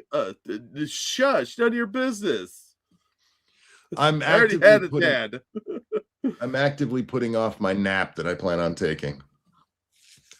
Because I am fucking exhausted. I just need this muscle to stop. It's bullshit. Ugh. Yeah, I mean, what are you gonna do though? It's out of your control, sadly. Just push. One of two things is going to happen. It's either going to stop or I'll get so tired I just pass out. Either way, I'll eventually get some sleep. What about Grandpa's medicine? Don't you have any laying around? No, I threw all that shit out. Oh. Well, I do have a bottle of whiskey, but I also have a little bit of heartburn.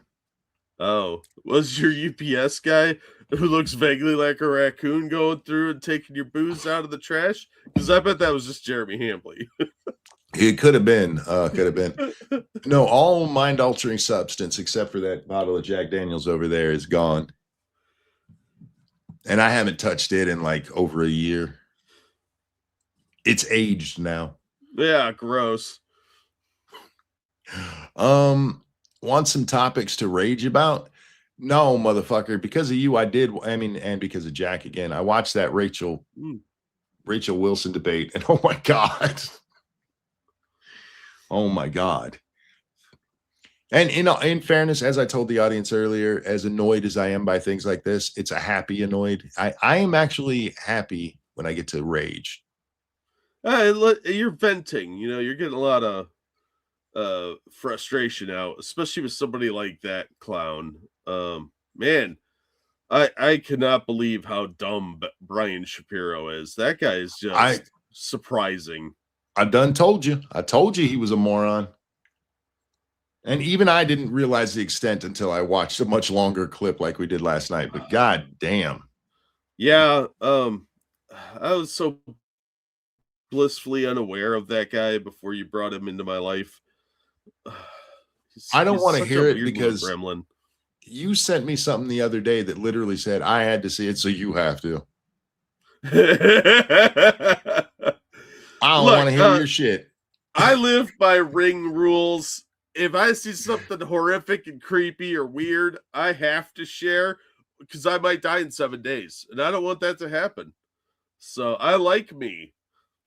All right, this is a donation, so I have to read it. Although we do reserve the right to not read a donation for the record, but in this case, I have to read it. Thank you, Full Metal Joker. So what you're saying is he shot old nut powder on her fresh, runny eggs. And it's not exactly what I was saying. But fair enough. I wish my knee would stop hurting. I wish it would too, Blue Eye. That sucks. Yeah. Sorry. I hate knee pain, man. That you got like bursitis or something? Because that sucks really bad. Do you have any thoughts on them bringing back the Savant TV show that got canceled? Yeah, I have thoughts on it, but you know what show they're talking about, Jack? Yeah, I believe they just didn't air it until recently. It's still canceled, I think. They just were airing the ones they already had done. I don't know if they're planning a season 2 or not, but it had been pulled indefinitely after Charlie Kirk got killed. Because I don't understand why it got pulled then, because unless they're saying right-wing nuts killed Charlie Kirk, I don't understand the connection there, but they pull it, and they recently decided they are going to show it. It's on Apple TV. It's about this chick who works for some government agency. I don't know if that's specified. And she just understands how the bad guys think. And by bad guys, she means right-wing zealots online. That's who the bad guys are. Yeah, they fight internet trolls. Oh, but who, by the way, she fucks even though she's married. Yeah, she fucks the bad guy. He's like an Andrew Tate type, and she's banging him. So kind of mixed messaging there. She is married with children, and the hero of our story is cheating with the bad guy. I fucking love modern Hollywood. But as to them bringing it back, I'm honestly shocked they ever pulled it, and it never makes sense to me. These places who make these things, like Batgirl, they should have just put it out. You've already paid for it.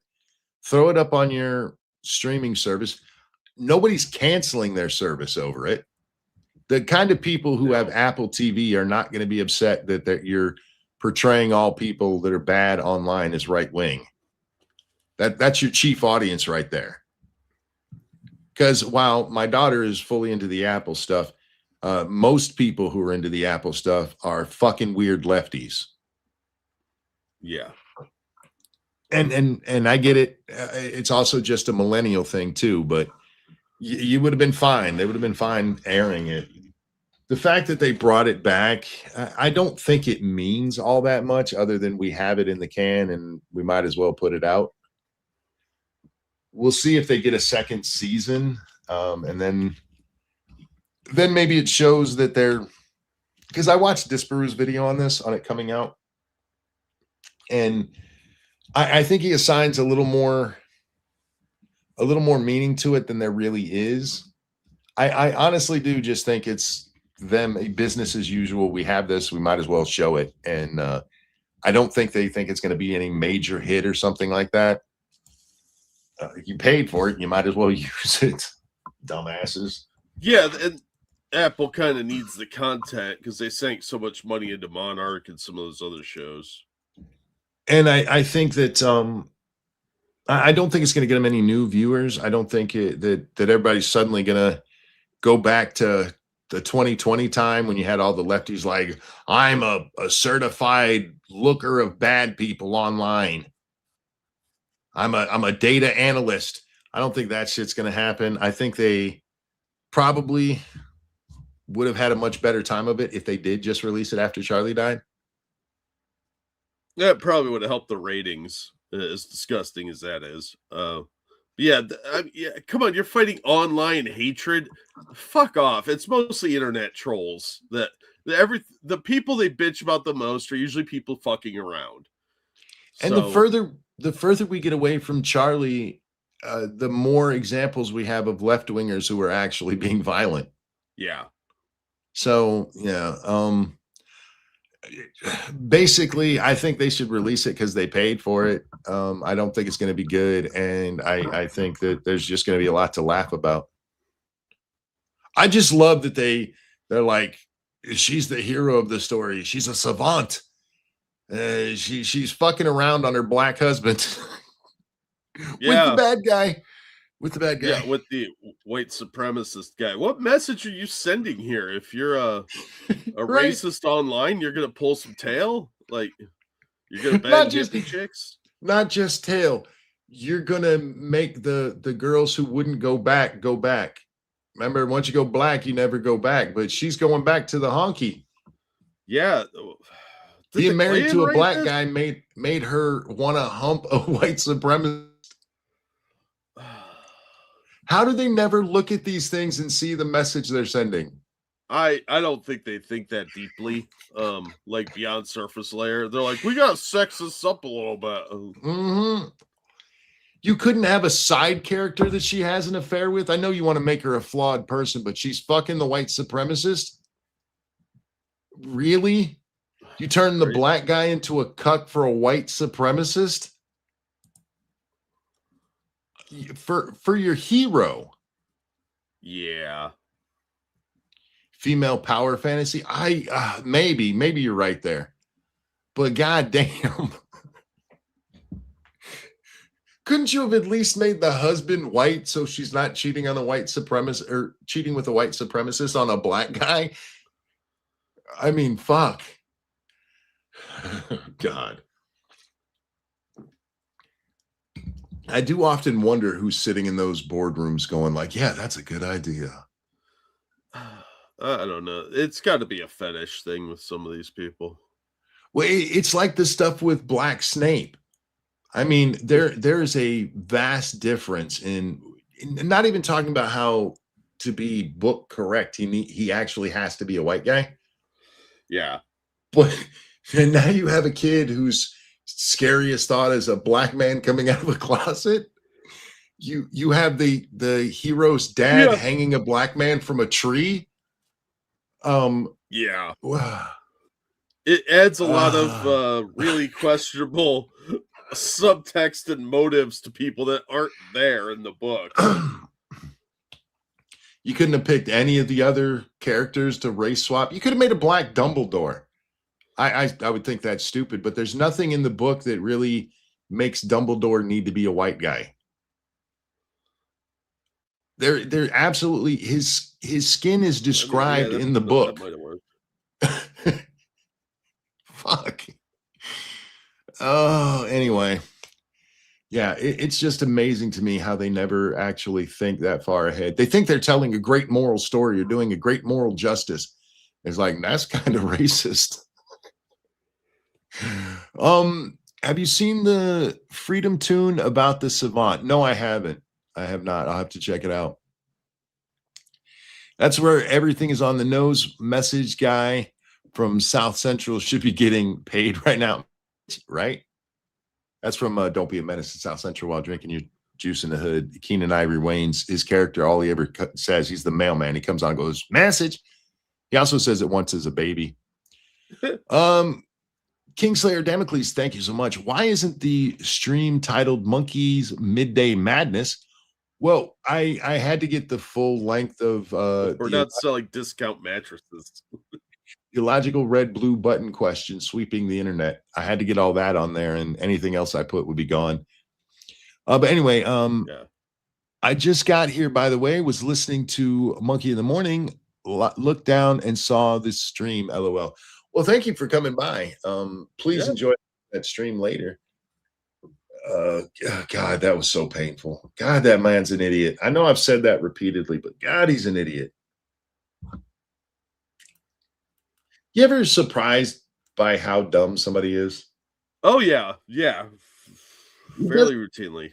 It doesn't happen to me that often because I have a very low opinion of most of humanity. For the intelligence of most of humanity, I should say. And in fairness, that's not necessarily a bad thing. I know a lot of people don't keep up with stuff that we do, Jack. Yeah, but there's a lot of people just lacking any kind of natural curiosity that might keep them alive too. So that's always surprising. Like, wow, how are you still here? I have catch-up streams to watch. Thank you, Monkey. You're welcome. You're welcome. In that same regard, like, say, for instance, there's just a guy who's a motorhead. His whole world is about cars. He knows way more about cars than I ever will. And if we had a discussion about cars, I would probably sound like a fucking tard. I make it a point not to have those conversations, though. It's the people who don't realize how dumb they are on the subject who talk that really, really make me question humanity. Like, you in many of these cases, they will openly admit they don't know what the hell they're talking about. Just got here. What color did you two pick? Rodline, thank you for that. Red, because it's the only logical one to push. That's all. Yeah, I technically didn't really pick because I don't care. Jack picks the red one. Well, Jack picks the blue one because he's Muslim now. Yeah, I'm a bit of a nihilist this morning. He's going to kill all the people he doesn't like, so he's hitting the blue button and taking himself out with them. If you wake me up in the middle of the night, blue button all day long, buddy. Good luck. Middle of the night, I mean, like now. Good luck with those virgins, dude. They don't know what they're doing. Whatever. I'm gonna make them all play D&D with me. They're gonna be trying to tickle your taint, and they're gonna be like under your armpit. Anyway, there's a lot of darkness, stupidity out there. Yeah, there is. Sure. What did I say? Fire up wife versus Brian debate. Let's go. There's no way I'm doing it right now. It's like the debate itself is, I think, if you count the opening and closing statements, 2 hours. There's a 90-minute free exchange period.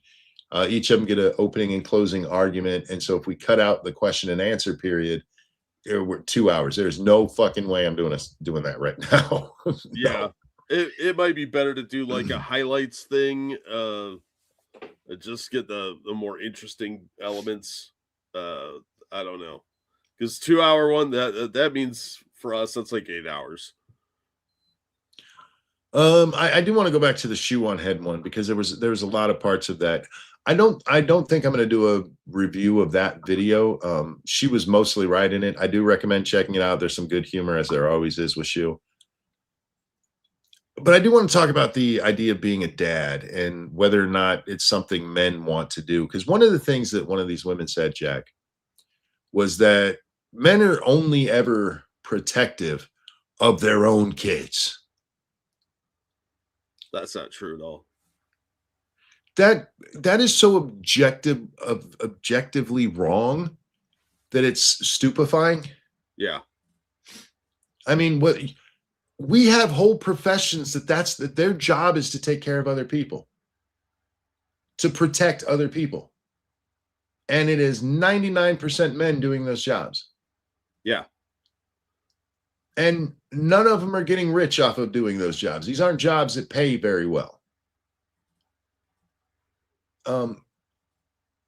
It's really funny when you see some of the other arguments where people are like, oh my God, trying to perpetuate the thing about men taking care of people. Like, well, men do take care of people. There's an innate part of us that wants to protect people. Yeah, it's also part of like evolution to protect the young of the tribe.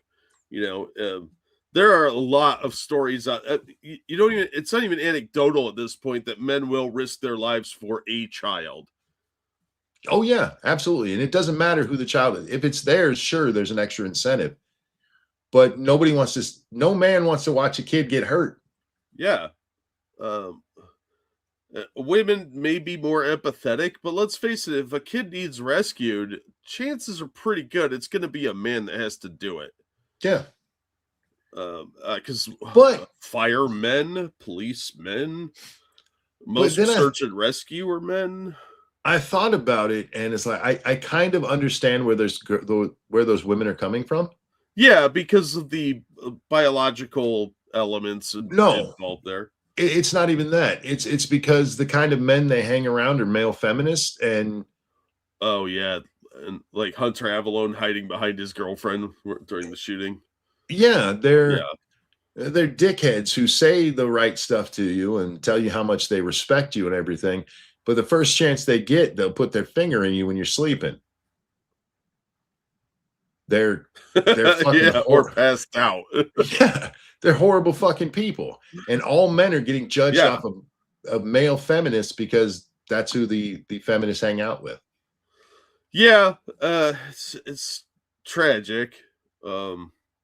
But that's the type of men they surround themselves with, and that's the type of men that are portrayed in media now are a bunch of pussy men. So yeah, that makes sense. I have to watch it, but I disagree that men have a biological clock like women do. They don't. I agree with you. Men do not have a biological clock. Most men have a desire to have children. It doesn't get taught. Shu even says this. Men don't talk about that. Men often do, but we don't do it the way women do. Yeah. Like, especially when we found out my daughter was a daughter, I was so excited. Like, over the moon, because I wanted a little girl. I wanted my boys too, but for a lot of men, they want that boy to carry on the family name and be just like dad and all of that. I never had that desire for my children. It's cool when they're like me, but I didn't want them to be like me. But I did want my little girl because there's just something about the daddy-daughter relationship that I wanted that in my life. And luckily I got it. Wanted to have tea parties. I've had so many tea parties over the years. My son's youngest daughter, she's really into tea parties now. And in the last couple of months, I have drank so much imaginary tea that my stomach hurts. She will just serve you tea after tea after tea after tea. I was watching the YouTube shorts of dads with their daughters, and it was something about why do men have their nails painted now? And that they were cutting the dads getting their nails done. Oh yeah, the daughters, and then the daughter trying out makeup on the dad. It was really adorable. I've had my nails done, my face done, my hair done. Absolutely, yeah.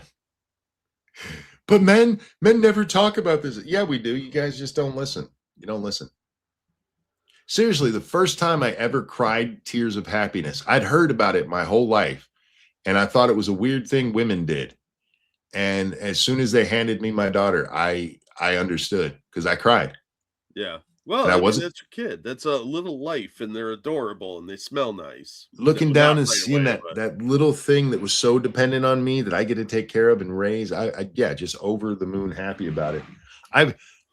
I see tons of women who say, I don't want to have any kids. I rarely see guys say that. Yeah.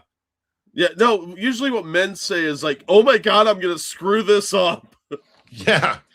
They're nervous about it or something. But a lot of I was just watching some people got murdered videos again. And I watched 3 of them, and all 3 of them, the mom and dad ended up splitting up. And by all accounts, the dad was a great dad, loved the daughter, loved the child, because in one of them it was a boy. Dad eventually gets full custody because mom's a crazy cunt. And whoops, this is family friendly. She's a crazy wench, and she ends up killing him. But in every one of those, the guy was really excited when the kid's coming. Are there guys who are not excited? Sure, absolutely. But the whole idea that's put out into the world is that men just they don't really think about kids. No, men want kids. Men like having kids. If you talk to men about some of the problems facing men these days, one of the biggest complaints is how often they lose their fucking kids. Yeah. Yeah. But it's easier to dehumanize men to justify bad behavior for women. Yeah. Under the guise of feminism or whatever other bullshit they're peddling these days. I'm so tired of men not getting credit for the things we do say, because Shu straight up says that men don't talk about wanting kids. Yes, they do a lot. Y'all aren't listening. Because this whole thing with the pragmatic game kicking off this, that suddenly guys want to have babies. Yeah, for some of them, it probably was a new feeling, but you're also talking largely about guys who are younger and the idea of having kids isn't really even on their mind yet. It's not something young boys sit around thinking about very much. We're sitting around thinking about how we can blow shit up. Yeah, up until your mid-20s or so, generally speaking. I don't want children because they will have my health issues, so I'm a big uncle instead. You know, if you have health issues, it makes sense. Yeah. I've talked about that girl that I used to work with who had the really bad cysts on her ovaries. When she'd have her period, she just double over in pain. If you saw her with children, you're like, this woman was born to be a mom. But she had so many health problems, including that one, that she decided she didn't want to pass those genes along. And that's a fair thing. That's fair. Like, I don't want to cause unnecessary pain to a child. That's actually admirable. I don't want to miss my morning nap. That's some selfish bullshit. Depends on your health issues. No. People like me, if somebody had a health issue like mine, be like, no, my spine broke. I don't want to pass that to my kid. I'm totally on their side. Yeah. If you have major health problems, I totally get that, man. That's sure. Yeah. And that sucks. It does. And the weird thing is a lot of people that have those issues really do want kids. They just don't want to do that to a child. And they make some of the best aunts and uncles in the world. Yeah. Like, I always wanted kids, but and now I'm in my mid 50s. I'm 52. I don't have any prospects for like nailing 35-year-olds and knocking them up. And I'm a little past the age thing there. So it just isn't going to happen. So it is what it is. You learn to accept that. But I think the mentality is a little different for women because we all have that biological imperative. But the fact that men can have kids when they're older, it's not quite as a dramatic punch in the gut. But we also don't talk about it the same way. Yes, nobody wants their kids to have a broken spine. For the record, I was being facetious. The genes that I have that would actually pass down, I did pass down. My son's asthmatic. I don't feel really bad about that because my mom had asthma and here I am with it. And I've led a really good life despite it. So there are ones that you pass down that you can live with, and there's ones like this kid's going to come out retarded, and maybe JF Garapi should never have kids. Yeah, he does love potatoes. Yeah, so I am curious for the men in the audience. Under the perfect scenario, you're going to have a kid and you stay with the mom and there's no divorce, no separation from the child. How many of you would want to have kids if you don't have them already? If you do have them already, you can answer yes too. But how many of you guys want kids? Not in the current climate. I mean, again, things go as good as they could go. How many of you would have them? Jack, if you could, would you? Yeah, I probably would. Yeah. Who doesn't like kids? I'm kind of resigned to the fact that at best I'd be a stepdad. I understand people with medical issues. I understand people not liking other people's kids because of how they're raised and stuff, but people are just like, I hate kids. Yeah. You fuck you. It's one thing to tell it as a joke because you often do. Talk about what little snot noses they are, but people who are genuine with that, go fuck yourself. Yeah, see, I was a very cute baby. Go ahead. I was reading what Understatement wrote. Yeah, I just think most of the time it's the parents I don't like, because they're raising little savages. But most kids are reasonably well behaved and with a tolerable aspect, but I shop at Walmart, so I see a lot of people I don't like. Understatement, I'm taking one of your passes away for that one. Yeah, see, everybody that I'm seeing, I might have missed one or two, but everybody's saying, yeah, they'd have kids. Because who doesn't want kids? We're programmed to want this. Yeah. And for all the talk about how men don't take care of their babies, again, one of the biggest complaints men have is you took my children away. Yeah. Yeah. Nobody's saying that because they're free from the children. That's some female thinking. And for the record, it's not your fault, ladies. This is bullshit that feminism has put in your head. Yeah, they've been beating that drum into people's minds for 30, 40 years now. And it's infected all of the culture, including education. So that's what they tell women to try and discourage them. If I had a kid, it would be great, but I have a neurological defect I was born with that made childhood suck. Yeah, I do understand that. I do. But Yeah, again, absolutely. the want is there. Like if I could, yeah, absolutely. And that's how most guys I know are. And most guys I know who have kids enjoy spending time with them. They don't sit around bitching about how they had to change a diaper or any stupid shit like that. That didn't even happen in the 50s. You know, when they always love to go back. You just want things to go back to the 50s. No. Adopt. I mean, it is, again, you also have to realize, understatement, many of the people that are answering that question are older. And sorry if I called you old and you're not. But, 30s, 40s, 50s. And they're like, I don't have the energy for kids right now. So adopt is an easy answer, but that's not... I know people who adopt are like, it's just like having my own kid. No, it's not. It's not. I'm sure you love them. I'm sure you treat them very, very well. But there is a difference between your kid and an adopted kid. That doesn't mean you don't love them any or exactly the same. But let for argument's sake, right? I'm going to use an example I used earlier. There's two kids in a house and the house is on fire and you can only save one of them. One of them is your biological kid. One of them is your adopted kid. They're both the same age. Which one are you saving? I know nobody wants to answer that question, but you're saving your kid. So, and again, that doesn't mean you don't love the other one. It's a biological thing. It's ingrained in us because your kid keeps your lineage going. And yeah, it's sort of hardwired into you. Yeah. So, what? How do you think your dad felt about you? I think he loved me very much, but I also think I was a constant reminder of the betrayal my mom committed. And I think if given the chance, me and my two brothers, and in that scenario I just said there, my ass would be a little cooked Frank. Funny. I know dad loved me, but the other two are his biological children. I think he would absolutely save one of them over me. I think he would do everything he could to save all three of us. But if you can only get one of them, he's going to be like, well, that one's named after me. I'm going to take him.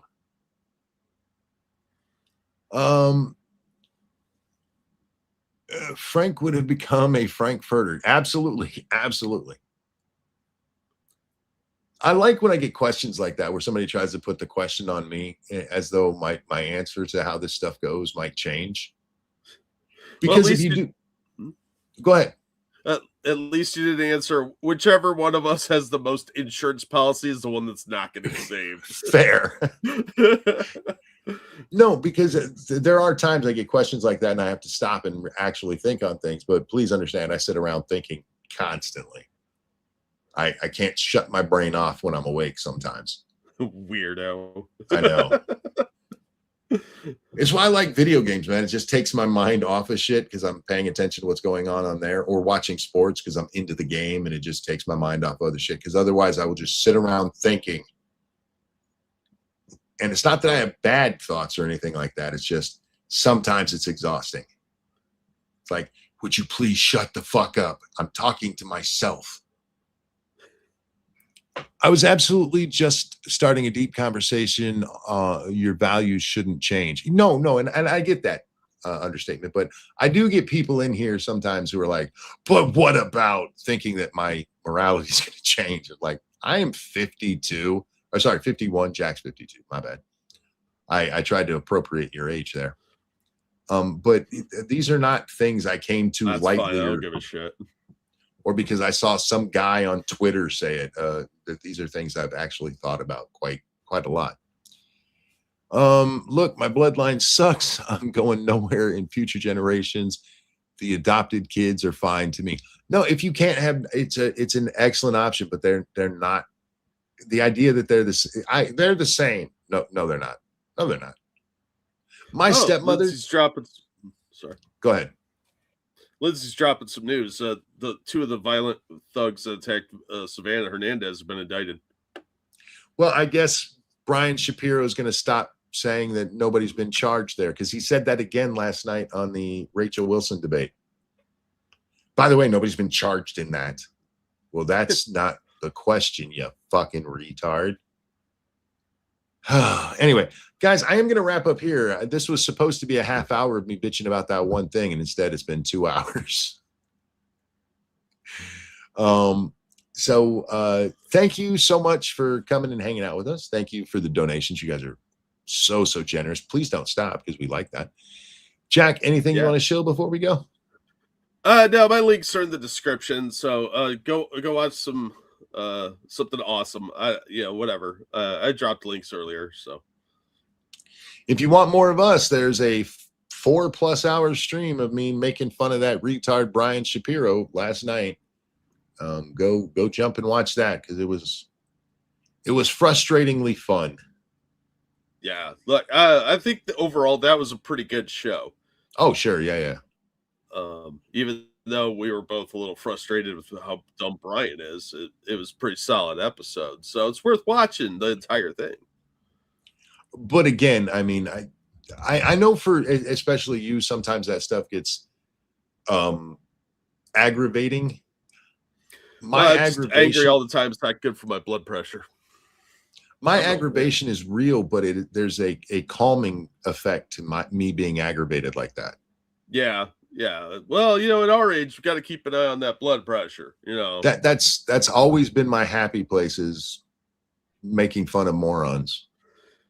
Yeah, that's true. But man, that Brian guy really was pushing the limit on it this time. So some of these clowns, like I run out of ways to say they're stupid, and I have a lot of ways of saying somebody's stupid, but after a while I kind of just get to the point where I'm like, look, I'm gonna need a thesaurus, because this guy's extra special, and it's usually people like Brian Shapiro or Hunter Avalone that they just disappoint me as people, I think.